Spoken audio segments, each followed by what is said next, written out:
Hey guys, it's Tirza. I look a hot mess and I don't even know if, I just feel like there's a little bit of sun glare here. I just have a couple of minutes. I'm going to pick up my daughter from school, well, my daughters from school. I just want to make a quick update. I'm not going to say, you know, let's just get started. I'm already all over the place and we're only 22 seconds into the video. So my name is Tirza. I am 38 years old. I will be 39 very soon on April 7th. I am basically 5'7", and my highest recorded weight ever was 330 pounds at my surgery consultation. I don't know what's wrong with me. And I had a vertical sleeve gastrectomy January 12th or 17th, I can't remember right now, 2012, and on that date I weighed 294. After the sleeve, I was able to get down to 165 as of November 2012, and since then I've been battling yo-yo dieting of gaining mostly all of my weight back to losing almost all of my weight back, you know, just up and down. July 1st of 2018, I weighed 304.6. When I came to you guys 2 weeks ago, I was down to 168, and I'm sorry, 3 weeks ago I was 168. 2 weeks ago I was all the way back up to 178. The lowest I've actually seen on the scale was 167, and the highest I've seen in these last 3 weeks was 193.2. So I gained 26 pounds. Today I weigh 175.2. So I'm not going to do like how much I lost or how much I gained, because right now I'm what, like 6 pounds above my lowest, and like say 60, no, I'm sorry, 8 pounds above my lowest, 7 pounds from my last recorded weight that I gave to you guys. I just don't want to get into that headspace where I'm doing that right now. I've only actually been back on track 5 full days. Today is day number 6. This Sunday was the first day I was actually, when I was checking my blood ketones, actually back fully into ketosis. I did not come to you guys last week, not because of how much weight I had gained, which would have been the normal reason why I wouldn't come back, because I'd be ashamed, but because Saturday I was in the hospital with my daughter. She re-injured her knee.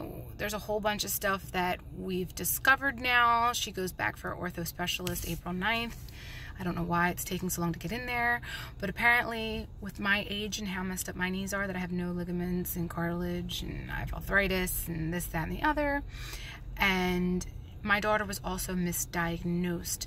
She did not necessarily have a patellar dislocation.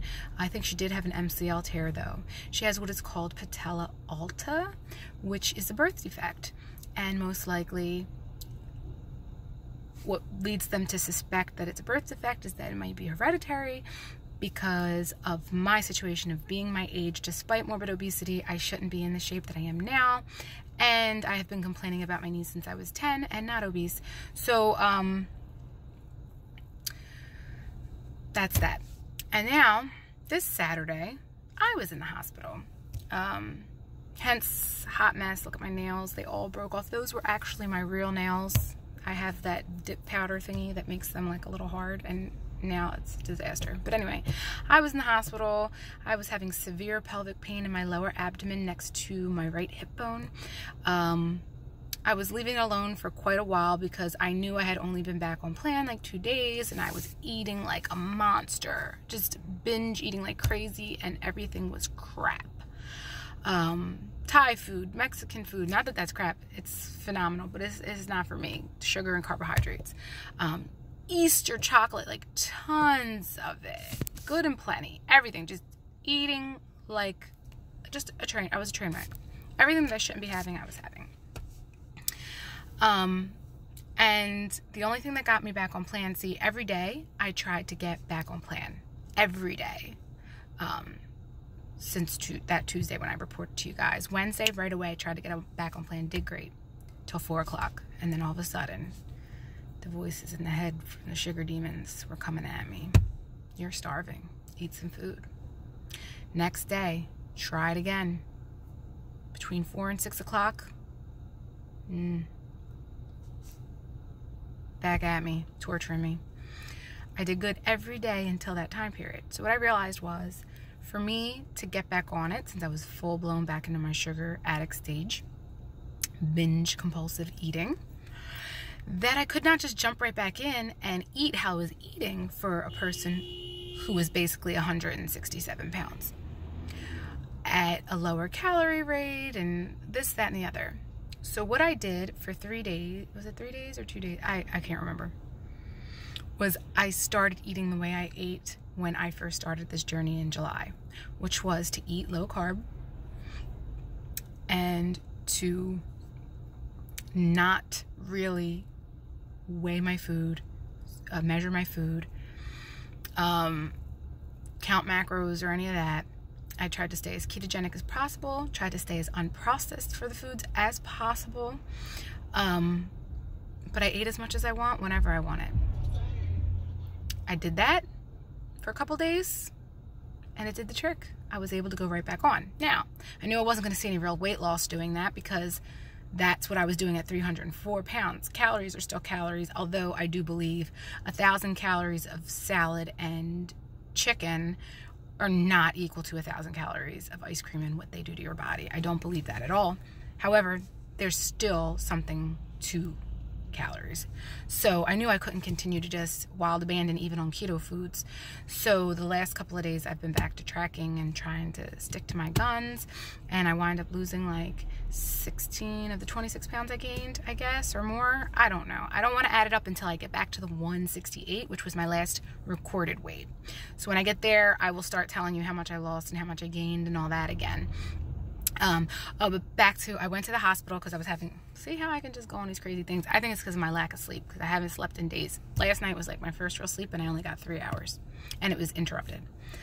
I had severe pelvic pain, so they wanted to rule out appendicitis because it was actually in the exact location of your appendix. And then when they did my urinalysis, my white blood cell, there was white blood cells in my urine. So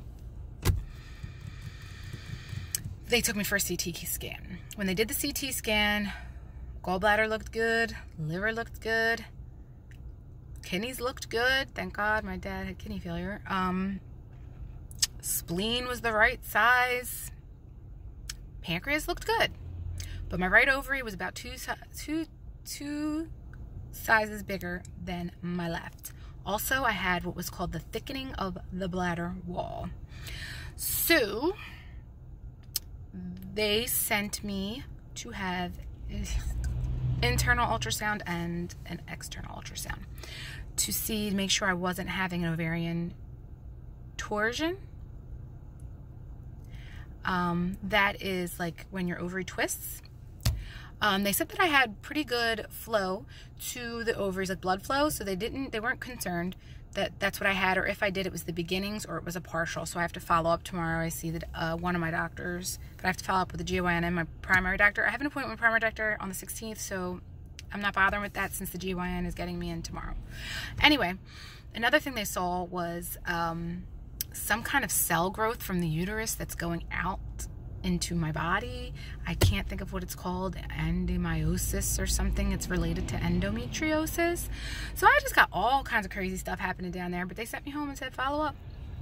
And when I left and I went home, the pain was worse than ever before. Worse. And my temperature was going up, and they said if I had a fever to go see them, but it wasn't actually a real fever. It was like 99.9 was the highest I saw.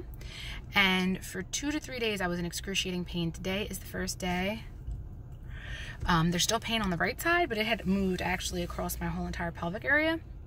So now I just have a dull pain. It's not extremely terrible. I was able to drive and do things today, which I haven't been able to do in days. So that's that. So that's this weekly update, which is not really happy, but it is what it is. And I will talk to you guys later. See you next week. Bye.